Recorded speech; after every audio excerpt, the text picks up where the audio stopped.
All right, podcasters, welcome to another episode of the Thriving Dog Podcast. Today, I'm lucky to have Dr. Mari Delaney. She is the founder of Vet Protect. She's a veterinarian and also owner of Compassionate Companion Care. And she started Vet Protect after seeing too many accidental poisonings, and she wanted a quick resource for pet parents. Realized that it didn't exist, and so Vet Protect was born. And it's basically an app that helps you prevent accidentally poisoning your dog. So it identifies medication and food that is safe for pets. And in the event that you do accidentally poison your dog, it will also warn you of the average vet bill you can expect if you do happen to unfortunately go down that road. So if you've ever asked that question out there, can I give my dog blank? Then no worries. There's an app for that, and it's called Vet Protect. You can check it out at vetprotect.app. Also download it on Google Play or on the Apple App Store. And you can also follow Vet Protect at Vet Protect on Instagram. So Dr. Mari, thanks so much for being here. Oh, you're very welcome. Thank you for having me. So why don't you take a second to fill in anything I might have missed in that intro, and we'll get right into your story and Vet Protect. No, I think you pretty well covered it. I've been a veterinarian for over 25 years, and I've seen a lot of people accidentally hurt their dogs. And so I thought I really should do something to stop this. And so I had no idea what was involved, but, I'll make an app. How hard can it be? And it was fairly arduous, but I think it was definitely worth it. Excellent. So maybe try to paint that picture for us of, I guess, on a given week, for example, how many cases will a vet see of an accidental poisoning, just to get a sense for that? That's a really good question. I was actually trying to do research to get like a percentage or something like that. I would have to say that I usually at least once or twice a week get a call where a patient maybe grabbed a pill that somebody dropped on the floor, and do I need to worry about this or not? Or, my dog ate this off the counter that I was going to have. Is that toxic or not? So definitely it's on a weekly basis.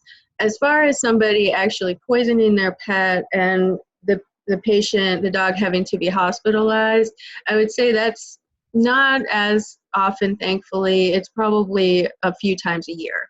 So I'm grateful that it's not that common, but that's me, and there are lots of vets all over the country, and I know we all deal with this issue. So I thought an app would be helpful for prevention. And what are the most common offenders out there in terms of what dogs end up ingesting, whether an owner intentionally gives it to them or the dog just finds it on the counter, pops open the bottle, and just downs the whole thing? Yeah. It's actually, probably the most common thing that they're going to snag if they get the chance is chocolate. It's very popular. Everybody loves it. Tragically, dogs love it too. And it's, for them, it causes neuro damage, brain damage. So with that, we see seizures, coma. They can die from ingesting too much chocolate. And so that's a pretty common one that we deal with. As far as human drugs, or actually xylitol, the stuff that's in gum, in diet gum, no sugar gum, that stuff is really, really toxic to dogs, and that's very popular for them to steal out of purse or your center console in your truck or whatever. Advil is very popular because it's candy coated. So I had a German Shepherd patient who ate, it was like 100 of the 800 milligram tablets, like a massive overdose. It was, we're close to Cornell University, so that's where severe emergencies that I can't handle go. And he was at Cornell for about 10 days, and the bill was over $10,000. Wow. They did save him, which was amazing because nobody thought he would make it, but he did, so that was great. And apparently they had it on their card to afford that. But yeah, so Advil's one that they'll get to if they get the chance. Things like bones are very popular. A lot of people give their dogs bones. I usually don't recommend them because besides the fact that they can shard and actually lacerate the insides of the dog, they also, bones and things like antlers are harder than teeth. So we do a lot of extractions of molars because the dog shattered a molar on a hard substance. Wow. Yeah. Wow. Chocolate has always been one that fascinated me. Do you happen to know what is the compound in chocolate that has that neurotoxic effect? It's shoot, I wish I could whip that off for you and sound really smart, but I can't. Um, it's partially the caffeine that's in it, because caffeine is very toxic to dogs as well. So the caffeine definitely is part of the tremoring seizure, but there's another compound in that is toxic as well, but I don't have it on the tip of my tongue. And is there a certain dose per body weight that is kind of Absolutely. known to be toxic? Absolutely. Yeah, and there's definitely a chart and a weight chart and what type of chocolate too, because white chocolate is the least toxic, milk chocolate is next, dark chocolate is the worst. So, but I found over the years the chart is helpful, but nobody follows the chart. I've had patients that actually, my own dog many years ago, my first dog was a Doberman, and he was the first dog I ever had, and I had no idea how dedicated dogs could be to like eating everything in front of them. And he managed to, I used to bake like crazy. I made a 2-pound flourless chocolate cake. So 2 pounds of dark chocolate. And I stuck it in the microwave thinking he couldn't get that because it's usually the safe zone. That he got it. So he ate a 2-pound flourless chocolate cake. Yeah, that should have killed him. Technically, all the books said he's dead. He had a little bit of diarrhea and he was fine. So you have to keep in mind the toxicities it's different for every individual. So it's important though to know these things in general so people avoid giving them to their pets, but it's also, it's not nothing's set in stone. It's not tried and true for everybody. Wow. Yeah, there's a lot of variability. And what are the symptoms that someone would notice with their dog being high or toxically overloaded on chocolate? Usually, actually, they'll throw up a lot first, which is fortunate because they'll get a bunch of it out of their system. Some dogs don't, though, like my Dobie, for instance. And the ones where it affects them, then they'll start tremoring, and that's from the caffeine aspect. And then they'll pass out and go into a coma.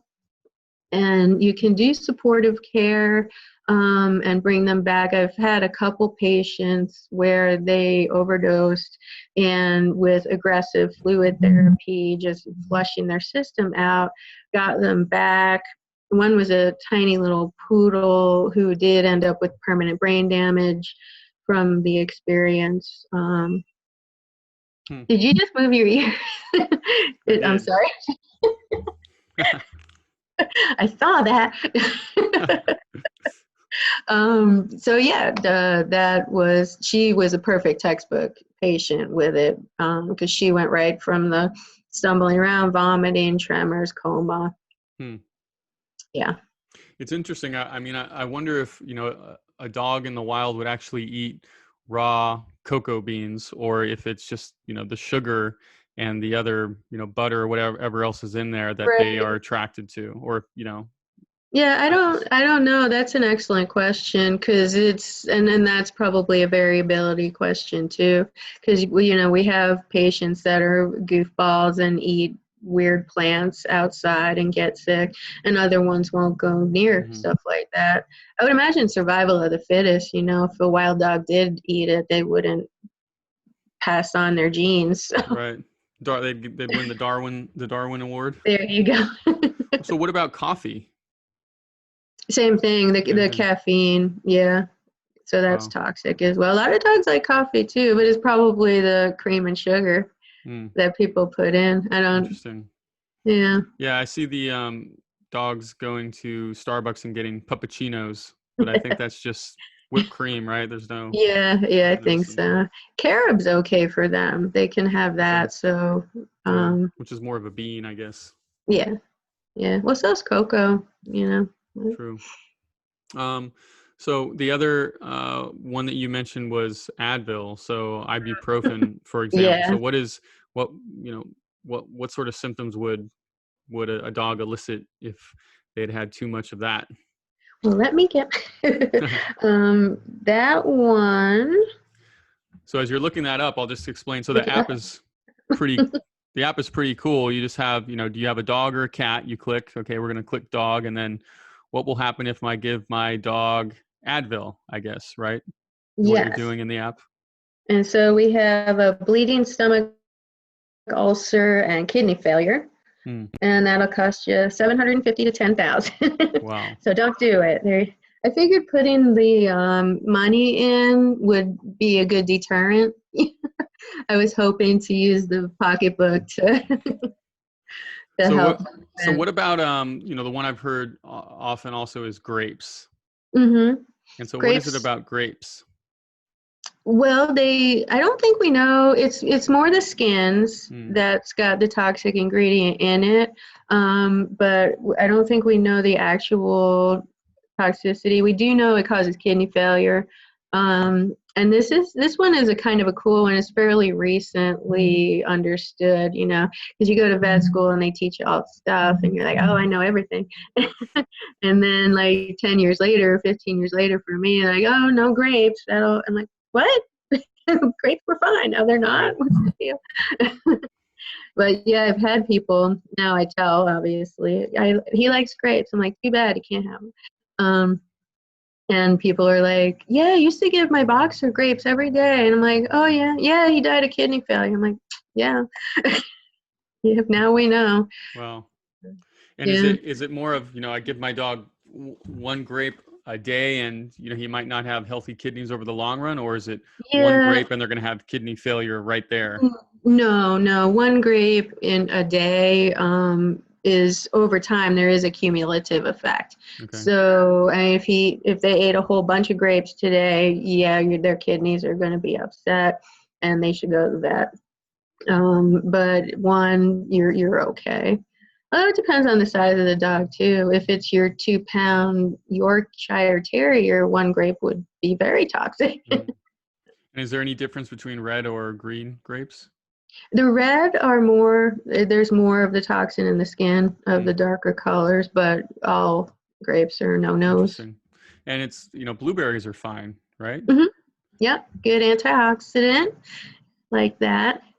And So, so what other, you know, foods might a dog parent be tempted to give their dog that would be a no-no?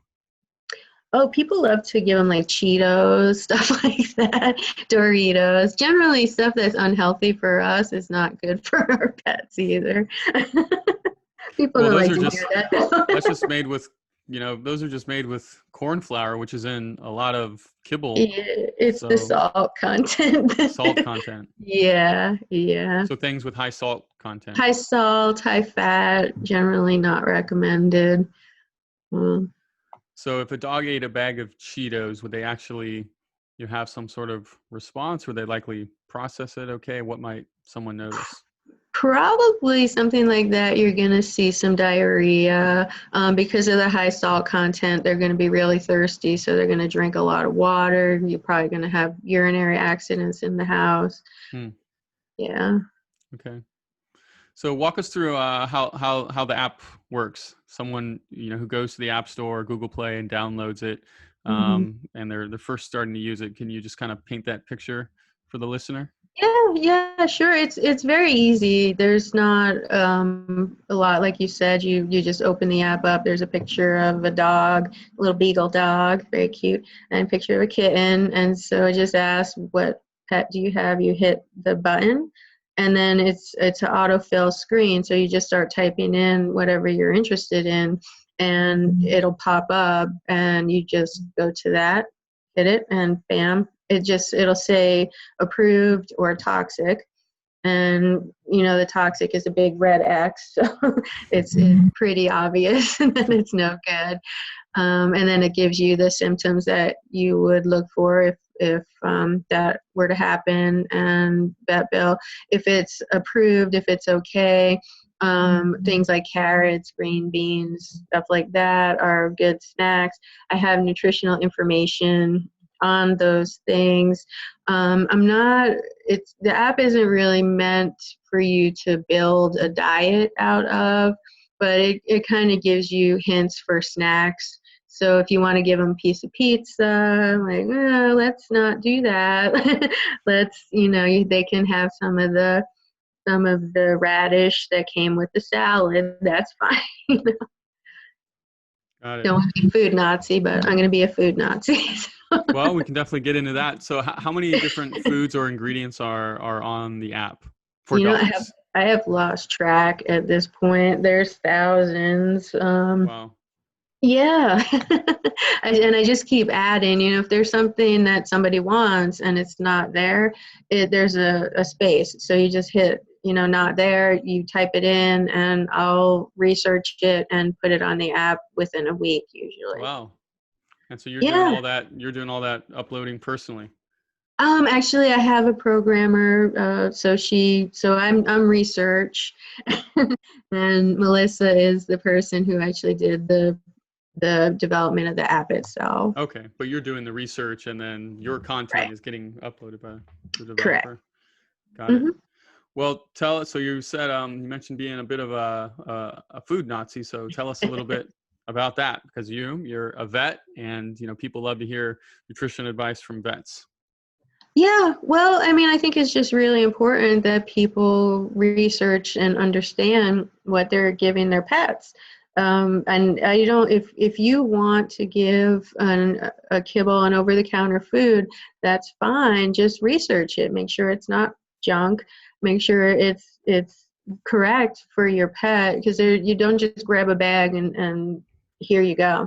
It's important to understand what you're doing, because nutrition is huge. If you have excellent nutrition, then you're definitely gonna be healthier, and it's true for everybody, all species. So I feed my own dogs. I do feed a Royal Canin veterinary diet. I like their brand. Just their development and research is very good. Purina is a good brand too.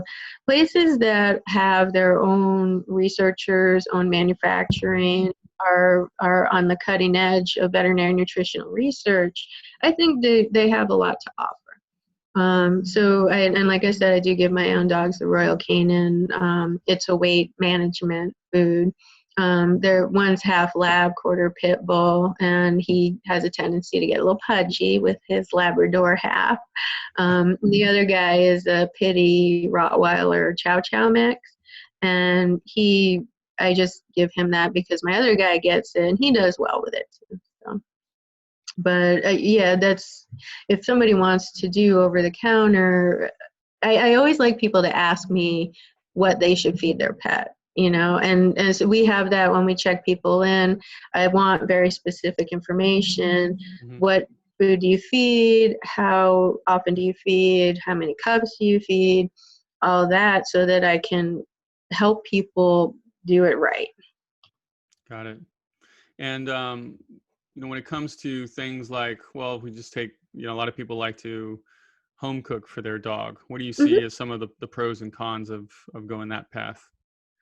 It's just really, the con would be that it's hard to get the correct nutrition. It's really hard to get the right micronutrients that way. There is a great resource. It's called balanceit.com. And are you familiar with this website? Yeah, I've heard it a few times. Yeah, it's awesome. I absolutely recommend, if you want to home cook, go there. They actually have an auto recipe generator, so just a list of ingredients, and you can pick what you have or what you want to use, and it tells you how to mix that. So it's a huge, awesome resource. Well, that's cool. Yeah, I went there just now, and you just kind of pick a few foods, and they click enter, and Yeah, they yeah, spit out. Very interesting. yeah. Oh, they have a product. It's called Balance It is the product, and it's a jug of the micronutrients. But every one of my clients that cooks for their pets, this is what I recommend they do. And the ones that actually continue to do it, a lot of people start to do the cooking and then realize there's quite a bit more involved, and perhaps don't do it for long. And what's your thought on raw feeding? My I think there's a place for raw diets. The issue with the raw diets, from my point of view, is the problem of contamination, bacterial issues. There's just so, it's really hard to get that out there as a product, wherever you are, without having some kind of bacterial contamination. So that's my concern for my patients with the raw diet. Got it. Got it. And are there any specific, you mentioned bones, but are there any specific meats that are kind of unfavorable from the Vet Protect side of things? Just from my experience over the years, I've noticed that pork, for some reason, dogs seem to have, and this is like every breed of dog, seem to not digest it quite as well and once again, this isn't like every single dog on the planet, but it's common enough that I'll say, just stay away from pork or pork products for your dog. Got it.